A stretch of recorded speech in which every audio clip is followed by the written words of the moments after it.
Right, thank you so much. So we're going from the hyper-local now to something very far away. So let me dive right in without too much introduction. So I'm going to talk to you today about a survey we've done with JWST called EIGER, which stands for Emission Line Galaxies and Intergalactic Gas in the Epoch of Reionization. It's a 110-hour slitless GRISM survey with the NERCAM slitless GRISM towards 6 high-value QSOs. High value means that these things are redshift 6 to 7 objects that have been known for 20 years now and are very bright, so we can get outstanding quasar spectra using optical and infrared spectrometers from the ground. With JWST, we observe with the F356W GRISM, and that covers oxygen 3 at redshift 5.3 to 6.9. At the same time, we get images in F115W, 1 micron, 2 microns, and 3.5 microns for alignment of the slits. We also have pretty deep images with HST and ACS, although all the sources of interest are not present in those images, so it's kind of interesting. So the point is that by doing this, it's a blind survey, it's slitless, so you get everything in the field. It's a little bit less deep, but you avoid having to do photometric preselection, which is really good. But it's important to understand that the quasars being selected are not randomly chosen. So they've been observed before. We know they're objects of interest because they either have absorption lines present in them, they might have interesting aspects of the IGM transmission, things like that. So it's not a perfect sample for this, but it was a Cycle 1 GTO program we selected the targets in 2016.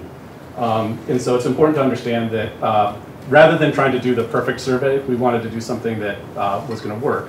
And at that time, we didn't have any idea how well JWST was going to work, and it's outlived our wildest expectations. So the relevant goal is to explore metal enrichment in epochs that we haven't been able to see before, because we couldn't see the galaxies. And indeed, we expect that the galaxies aren't even fully formed yet, and so it's possibly of interest. If you want to talk about other surveys and how it compares, we sit sort of in the deep part of a wedding cake that's not really planned, but has turned out that way between what different groups do. So here's the collaboration. There's a picture of the Earth at night that you can only see a little bit. So there's 4 of us at MIT, myself, Christina Eilers, Rohan Naidu, and Minghao Yu, all working on different aspects of it. Rongman, you'll hear from in just a little bit after me. Simon Lilly, now retired, was the original PI. So it was a GTO program, as I said, run out of ETH, where Rory McKenzie was. Mathy is now at Vienna, and Daiichi Kishino in Japan. So cutting straight to the results. Rongman, I think, is going to tell you a little bit more about process, but I'm just going to skip straight through in the interest of time. JWST works really well. So in these 6 fields, we were able to identify roughly 950 oxygen-3 emission line objects at redshifts above 5.3. Roughly 600 of those are at redshifts in the foreground of the quasar and are suitable for doing IGM sort of analysis. And so this is one of the fields, which is almost impossible to see with this Klieg light coming on it. But let me show you with circles where the objects of interest were. So this is just in our first field that came in. And the only ones that I've highlighted here are between redshifts of 5.8 and 6.8. They're actually the white circles. The color is proportional to the redshift here. White is centered on the redshift of the quasar, which is in the middle here. And so there's actually a cluster of objects around the redshift of the quasar. Things in red are behind it, and things in blue are in front of the quasar. That was just in the first couple of months after JWST was commissioned. Here are 4 different quasars that you may recognize their names if you work in high redshift quasar spectroscopy. Now I've spread out the redshift between the minimum and maximum that the filter can cover. But you can think of all the blue objects more or less being in the foreground of the quasar that you see here and would be suitable for IGM absorption line and galaxy analysis. So there's 2 more fields that not shown here because it took the better part of 2 years to get all the data in. So we've just created the last catalog for our final field that'll enable us to get that galaxy count. So what are these galaxies like? So after you do cross-spectra fitting on them, accounting for the very bright emission lines which dominate the F356W total flux, what you find is that these things are not like the galaxies that you've been talking about. They're not Milky Way-like galaxies. That's no huge surprise. That stands to reason in the EOR. But I just kind of want to reset your thinking about it a little bit. So they're much smaller than modern L-star galaxies, and they're a little bit smaller than the Small Magellanic Cloud. At which point I would say, let's pause to celebrate that we can look at things smaller than the SMC at a redshift of 6.2, 6.3 with JWST. I still find that amazing. But if you want to get into numbers, here's the stellar mass tends to be around 10 to the 8 to 8.5 is where we peak in terms of our sample. Here you're just dying because of incompleteness at lower masses. We get some objects that are down to 10 to the 7 if they have very bright emission lines. So the GRISM finds things preferentially that have very bright emission lines. So if they have a high equivalent width, you can see them at low stellar mass. But of course the stellar masses get a little scary down there because, as I said, the emission lines are really bright. I think these things must be very spectacular. If you could put yourself out there, the nebular emission dominates the total flux in these filters, so it must look like you're in the middle of the Orion Nebula or something. And it's a fun thing to think about. But here's the SMC for reference, and then this green line is the Milky Way, roughly. Something to keep in mind is that these are much lower masses than the galaxies we've talked about before. They're also smaller in size. I don't want to talk too much about what the radius means. There's different ways you can measure a galaxy radius. The point is just that they're small. They're a couple kiloparsecs across. Their virial radii are quite small, in part because of their low masses. So if you convert stellar mass to halo mass using abundance matching, so there's a chain of logic that we always have to do at high redshift because we don't have as much information. So it's not how you'd like to measure virial radius, but you can do it this way. But R200 for these things peaks at around 15 kiloparsecs, something like that. So they're quite small. It's also a consequence of the fact that the Hubble parameter, h of z, is like 750 kilometers per second per megaparsec. And so since the R200 has that in the denominator, that shrinks the size of the virial radius as well. But these things are forming stars fairly vigorously. Again, here's the Milky Way's R200. Here's the Milky Way in SMC star formation rates, but these are forming stars at a few solar masses per year. And so the specific star formation rate and also the surface density of star formation is quite high. And so it stands to reason that these things may have a hard time holding onto their heavy elements. Here's another way of looking at the same thing, just in a little more visceral way. So the galaxies that we see, we can compare them. If this is roughly to scale what the Milky Way, or Milky Way analog, and then the SMC and LMC would look like in their relative proportional sizes and distances. And here's what a montage of a few of these galaxies would look like, scaled approximately to the same size. So you see that some of these are a little bit smaller than the SMC, and some of them are sort of in between SMC and LMC. But it gives you a kind of sense of what you're dealing with. So there's many things you can do with these. Let me skip over a lot of those as well. But the thing that we're interested here is that you can create these three-dimensional sight lines that show along the sight line, which is shown in red here, the location of carbon-4 absorption. And then you see the location with green dots of where the galaxies are. So these are not simulations, these are observations of redshift 6.0 galaxies and absorbers. And you can see that in some cases these things are correlated in position, like here and here, and then you see some absorbers that are not near galaxies and some galaxies that are not near absorbers. And you can also compare it to the IGM transmission, which is quite interesting. So you can see already that there's some evidence that these things are somewhat connected. It's often the case that you detect more than one galaxy at the location, at a redshift where you see an absorber. But it's usually the case, actually, we're finding that the impact parameters from the galaxy to the quasar sightline is larger than R200. Remember I said R200 is really small. So let me show you this plot here, and I'll tell you how to interpret it.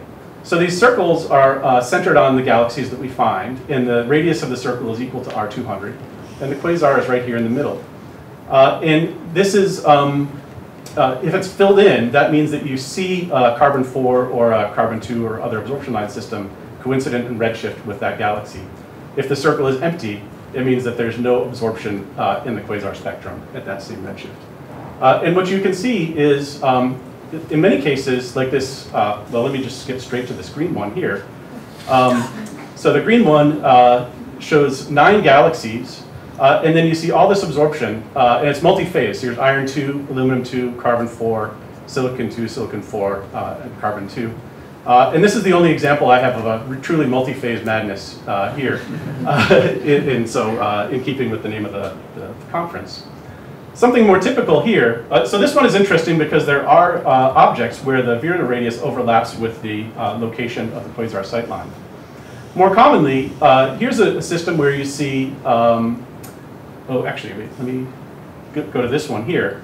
So this is a redshift 6.18, and the galaxies that are coincident in redshift are this one, and this one. So there's 3 galaxies, but the closest galaxy is 4.5 times larger than R200 away from the sightline.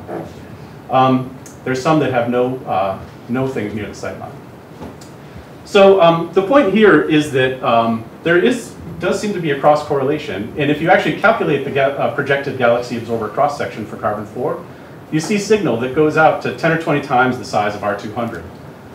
And so it does seem like we're actually seeing clustering around these galaxies of interest, but actually the metals are going much farther than the size of the galaxies themselves. And so there's 2 possible ways that I can imagine that you could get metals very far outside these oxygen-3 emitters halos. One is that possibly the metals are arising from fainter galaxies that you don't see, that are just clustered nearby the others. And that's entirely possible, although this is sort of we're looking at galaxies that are 26 to 28 magnitudes in F356W. And if we can go down to 30th magnitude in our photometry, and we don't see any compelling candidates with photo-Zs that have posterior at the same redshift, but that doesn't mean they're not there. We've also looked in the PSF subtractions. The other possibility is that these metals have escaped and are unbound, meaning that things that are the metals that we see now were ejected from the progenitors of later L-star galaxies, well before the galaxy assembled. So you may contain metals beyond R200. And here, the thing to think about, we've seen a few examples where this same movie was presented that shows the growth of galaxies in the fire simulation. But what the epoch that we're looking at here doesn't correspond to the end of time, which you see, well, the current time here where there's a disk galaxy. We're looking at a time that corresponds to something like this. And I think the things that we're seeing are these little beads on a string. And the question is, are they bound to fainter galaxies, or is it the case that things have escaped and they're unbound? And I think it's probably some combination of the two. I'm not going to take a position on that because I think we can't tell the difference.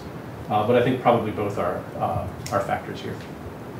So that's all I want to say, and I only have a minute or two for questions. But the point I want to get across, the GRISM finds hundreds of oxygen-3 emitters per field in the EOR, and they correlate statistically with where we see carbon-4. So we do see galaxies near metal absorption. That wasn't obvious when they launched JWST to be able to see that, but we do. But for most of the sample, the metals are way outside the halos of the galaxies that we see, unlike the systems we've talked about this morning that are at a few tenths, 10, 20, 30% of R200. We're at 500% of R200. And it's probably the case that these are coming from either lower mass halos or that the winds have escaped at early times. And this stuff may come back in by the time a galaxy forms its disk. But at this point in time, these are probably unbound. And there's one more field that's going to come eventually in the next cycle that'll allow us to do this up to redshift of 7.5. But right now we're stopped at about 6.2. So you'll hear more from Rangman about many more details, but why don't I stop there just to take questions. Thanks.